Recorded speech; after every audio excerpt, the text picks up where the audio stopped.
नमस्कार मंडळी, स्वागत आहे तुमचं आपल्या यूट्यूब चॅनेलवरती. चला तर मग बघूया आजची आपली नवीन स्टोरी. उल्हासनगर म्हटलं की उल्हासनगरची रिंकू पाटील आजही सगळ्यांच्या डोळ्यासमोर येते. उल्हासनगरमध्ये रिंकू पाटील नावाच्या किशोरवयीन मुलीची एकतर्फी प्रेमातून हत्या करण्यात आली होती. 30 मार्च 1990 रोजी घडलेल्या या घटनेचा वाईट स्मृती जवळपास 35 वर्षांनंतरही अनेक जणांच्या मनात कायम आहेत. रिंकू पाटील उल्हासनगरमध्ये 10वीच्या परीक्षा केंद्रातच पेट्रोल टाकून जिवंत जाळण्यात आलं होतं.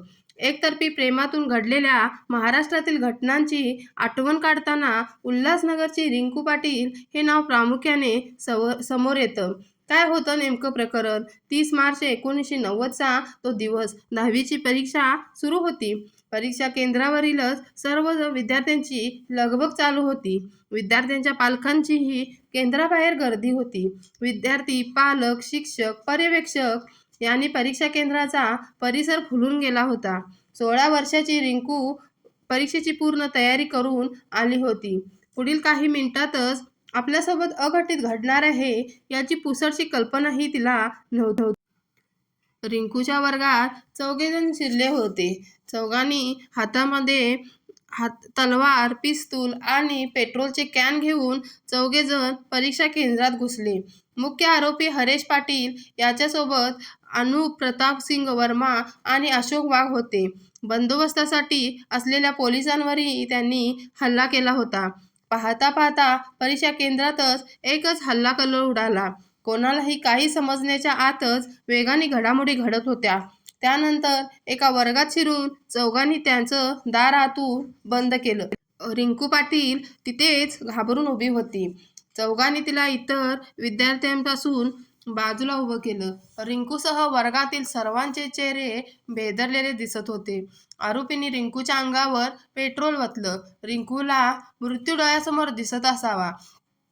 काही क्षणातच त्यांनी काडी ओढली आणि रिंकूच्या अंगावर काडी फेकली. रिंकूच्या शरीराने पेट घेतला. ती जिवंतपणी जळत होती आणि काही मिनिटातच होत्याचं नव्हतं झालं.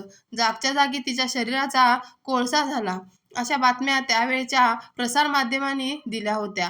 एकतर्फी प्रेमातून विद्यार्थिनीचा जीव गेला.